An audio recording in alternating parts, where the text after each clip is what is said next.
Hey there, you're watching Alexa, and in today's video I'm going to be doing a couple of makeup looks with the Naked 2 palette, which is part of my Pan That Palette series slash Project Pan of this year. If this is the first time you've come to this channel, welcome. My name is Alexa and I normally do videos that are beauty related and lifestyle related. I've done some decluttering as well. So if you're into those types of things, I invite you to subscribe and hit the notification bell so that you're always notified of when I post new videos. My Project Pan this year consists of 2 palettes interchangeably. I'm not forcing myself to use only these palettes. I'm just trying to make a bit of a dent in these products so that when I do get around to decluttering them, I won't feel so bad that I hadn't used them at all. If you have been on YouTube for a long time or been watching YouTube and following Urban Decay Cosmetics in its plethora of releases, this is the Naked 2 palette. It's very taupey, kind of gray looking, and yes, it is a bit dated. I don't know, I miss the old days. So let's get to it. Before I begin, I'm just gonna put on a little bit of concealer and foundation so that you don't have to look at this undone mug. I've done my more or less face makeup with mostly products that are in my Project Pan, which I will list down below, along with a link to that video where I announced my panning project for the year of 2019. I have my trusty makeup brush cleaner, which I'm just gonna swivel my brush into. This is a double-ended old brush from Sigma. I'm going to dip into the shade Foxy, use that as a base all over my lid, and this just helps me get through Foxy, to be honest. It serves as a brow highlight and also a base for blending all of the other shades in our eyeshadow look today. The next thing I'm gonna do is dip into a mixture of Pistol and Snake Bite and pop that into the crease and the outer corner of the eye, like so, not doing anything crazy specific.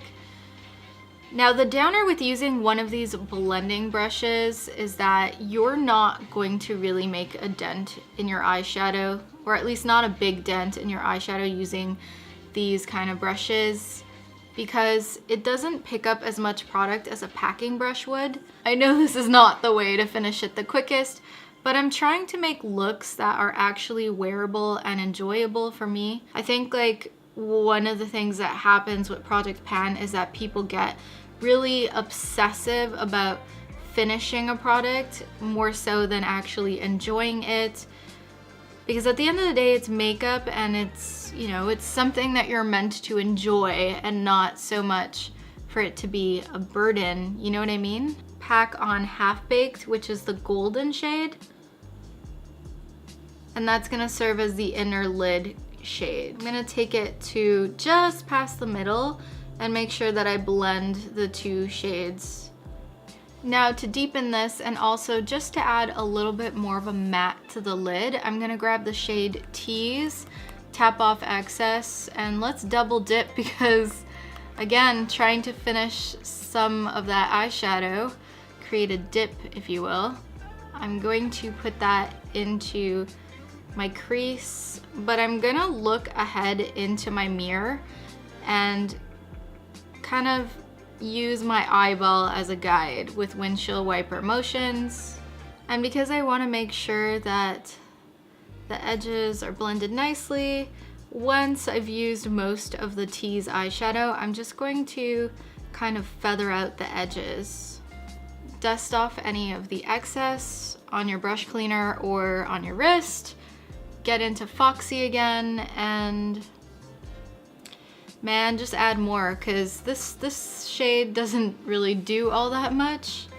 All right, just to add a little bit of intensity, I've already added a little bit of brown kohl pencil from Lise Watier, but just use anything that you have on hand. I'm using this just to kind of accentuate the lower lash line.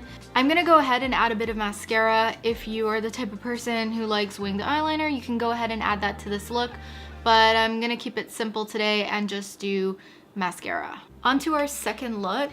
I'm going to start the same way just going to grab Foxy and really load up my brush and hit that all over the lid. I'm going to apply Tease into the crease.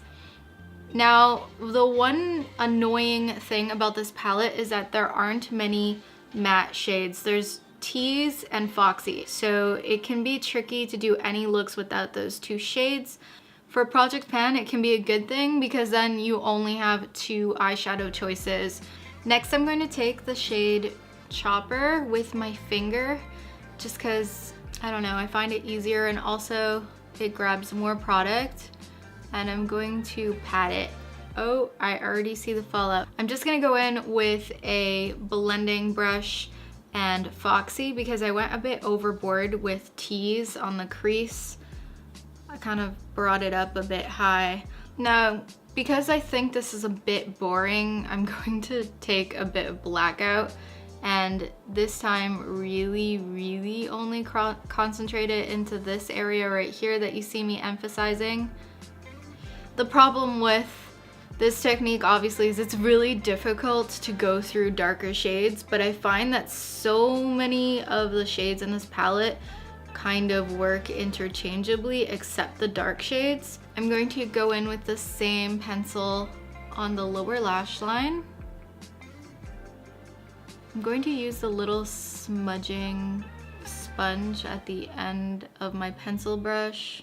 For the sake of using more eyeshadow, I'm going to take the shade Busted on a little pencil brush. It's not even actually, it's a concealer brush from Real Techniques, but it don't matter, girl. You just use what you have. Kind of pat and wiggle that on top of the pencil liner. I'm going to just grab Foxy on this precision highlighter brush from Makeup Forever and just dust that under the eyes. But truthfully, if I was doing this look to go out, I would do the eyeshadow before the foundation because the shades Chopper and YDK have the most ridiculous amount of fallout. It is so annoying. So if you do your foundation first, you are going to have a mess. I find with YDK, even if you do your foundation first, you still get fallout, which is so annoying. Then I'm going to take Booytcall and just go under the brow a tiny bit just to add a little more pizzazz. And I'm also going to be using this as my highlight.